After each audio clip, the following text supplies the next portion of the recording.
नमस्कार, Chanakya IAS academy current affair MCQs में आप सभी का स्वागत है। तो चलिए देखते हैं आज का पहला प्रश्न।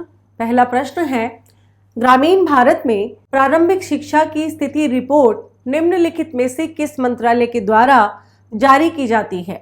ऑप्शन ए है सांख्यिकी और कार्यक्रम कार्यान्वयन मंत्रालय, ऑप्शन बी है कानून और न्याय मंत्रालय, ऑप्शन सी है ग्रामीण विकास मंत्रालय और ऑप्शन डी है शिक्षा मंत्रालय। इसका सही जवाब है ऑप्शन डी, शिक्षा मंत्रालय। केंद्रीय शिक्षा मंत्रालय द्वारा जारी भारत में प्राथमिक शिक्षा की स्थिति रिपोर्ट ट्रांसफॉर्म रूरल इंडिया और संबोधि रिसर्च एंड कम्युनिकेशन के सहयोग से डेवलपमेंट इंटेलिजेंस यूनिट द्वारा किए गए सर्वेक्षण पर आधारित होती है। दूसरा प्रश्न है, भारत की जनजातीय आबादी की स्वास्थ्य स्थितियों के संबंध में निम्नलिखित में से कौन सा कथन सही है? कथन एक है, आदिवासी क्षेत्रों में सिकल सेल रोग और G6PD की कमी जैसी आनुवांशिक स्थितियां बढ़ रही हैं। कथन दो है, प्रजनन आयु वर्ग की सभी आदिवासी महिलाओं में से आधे से अधिक एनीमिया से पीड़ित है। ऑप्शन है ए केवल एक, बी केवल दो, सी एक और दो दोनों, डी उपरोक्त में से कोई भी नहीं। इसका सही उत्तर है ऑप्शन सी, एक और दो दोनों।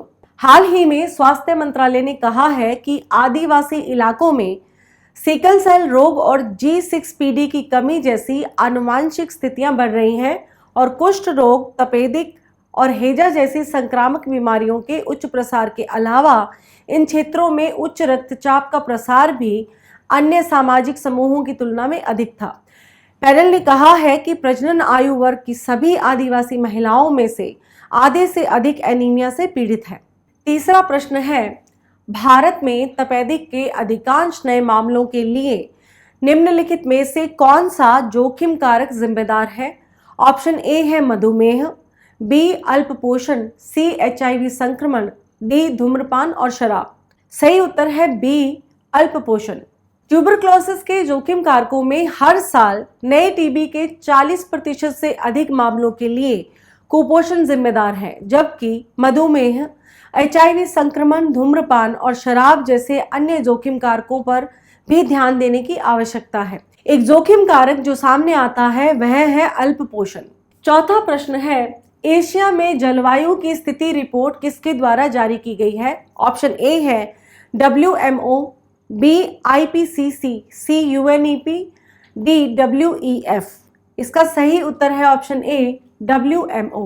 विश्व मौसम विज्ञान संगठन अपनी 2022 की एशिया में जलवायु की स्थिति पर रिपोर्ट लेकर आया है, जो दर्शाता है कि 2022 में एशिया में उच्च तापमान, सूखा, बाढ़ और चक्रवात सहित चरम जलवायु घटनाओं का अनुभव किया गया था, जिससे महत्वपूर्ण सामाजिक आर्थिक प्रभाव भी पड़े। पांचवा प्रश्न है, ओंकारेश्वर जलाशय निम्नलिखित में से किस नदी पर स्थित है? ऑप्शन ए है Narmada, B Mahanadi, C Krishna, D Godavari. इसका सही उत्तर है option A Narmada. NTPC renewable energy limited Madhya Pradesh के खंडवा में ओंकारेश्वर जलाशय में 80 मेगावाट की फ्लोटिंग सौर परियोजना शुरू करने जा रहा है। भारत में सबसे बड़ी फ्लोटिंग सौर परियोजना 100 मेगावाट की है, जो तेलंगाना में NTPC रामागुंडम में स्थित है। ओंकारेश्वर बांध भारत के मध्य प्रदेश के खंडवा जिले में मांधाता के ठीक ऊपर नर्मदा नदी पर एक गुरुत्वाकर्षण बांध है। इसका नाम नीचे की ओर स्थित ओंकारेश्वर मंदिर के नाम पर रखा गया है। इसके साथ ही आज के करंट अफेयर MCQs यहीं पर समाप्त होते हैं। हम कल फिर मिलेंगे नए प्रश्नों के साथ।